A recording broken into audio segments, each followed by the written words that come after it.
I've always been interested in how other countries conduct their education system. Most of us know that the American education system, it's not great. Okay, it's not good at all. It has a lot of room for improvement. But I came across an article that talks about Japanese school rules that would never happen in America. Apparently some of these are very weird and some of these can also be very smart actually. I feel like the Japanese know a lot better than us how to educate their young. For example, kids in Japan have to be at school at 8:30 a.m. sharp and they cannot be late more than 5 times, or they're punished with cleaning responsibilities. Can you imagine the outrage? If kids in America were late more than 5 times and they had to clean, just imagine the outrage. Just imagine the protest. No, I'm just kidding. Japanese education system is actually strict, and sometimes it's good to be strict. There are some more weird rules out there that the Japanese education system has. For example, in schools, the students are actually the janitors. That's right, the students are the cleaning staff. Japanese schools do not have janitors. They clean the classrooms, bathrooms, and hallways.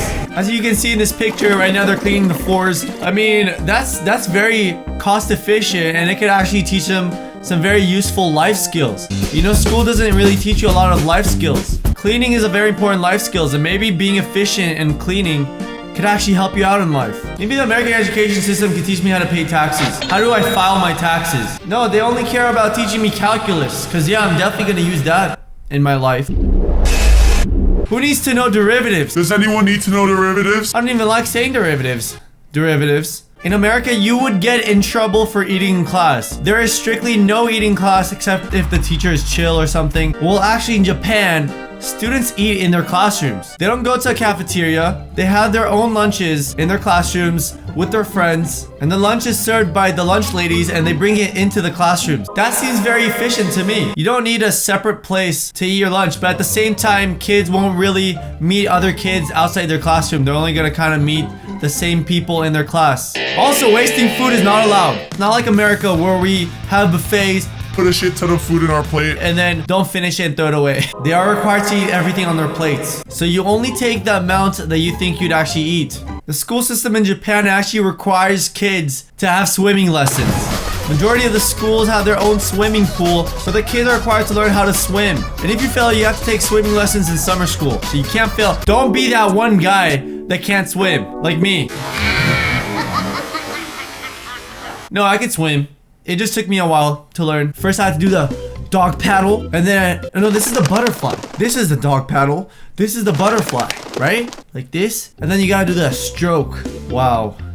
I haven't been in the pool in like forever. So there are actually schools in Japan that don't allow their students to wear color contacts, makeup, hair dye, nail polish. They just don't allow it. I don't know. I feel like this kind of like breaks a certain boundary of American values, but at the same time, I guess they want all of the kids to wear the same thing. It's kind of like a private school here in America. Private schools, you have a dress code in a private school. So it's pretty similar to that. Okay, now this is where it starts to get really weird. The students are prohibited from dating and having relationships. That's so strict. What? You tell me that Japan doesn't allow students to date each other?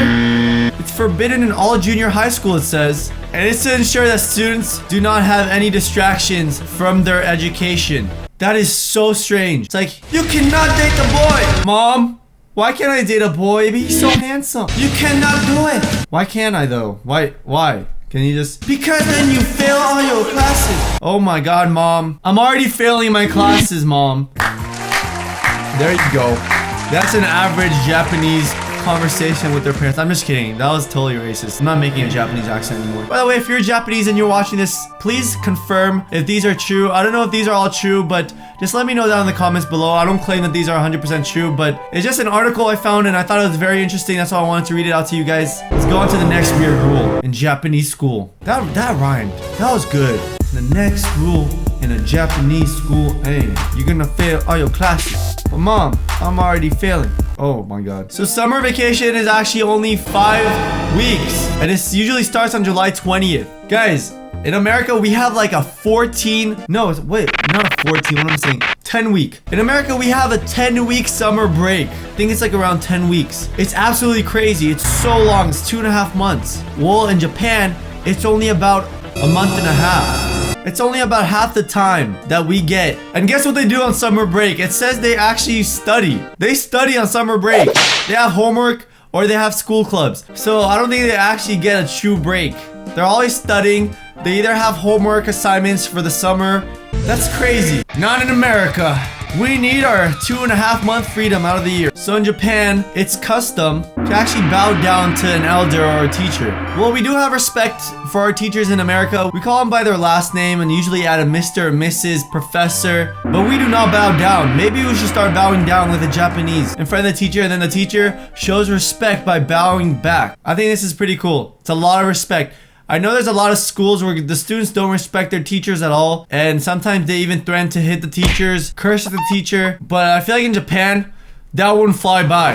If you do that, they're gonna have a ruler and spank you. Alright, so here is actually a Japanese school rule that kind of relates to American schools. Cell phones are not allowed to be used inside the school. So the high school I went to and the middle school, all of them, they did not allow cell phones at all. If they see your cell phone, they will give you 2 hours of detention. And it's not fun. It says in Japan they're only allowed to use their phones in the parking lot or front entrance of the school, but the second they go in, that's it. No more phones.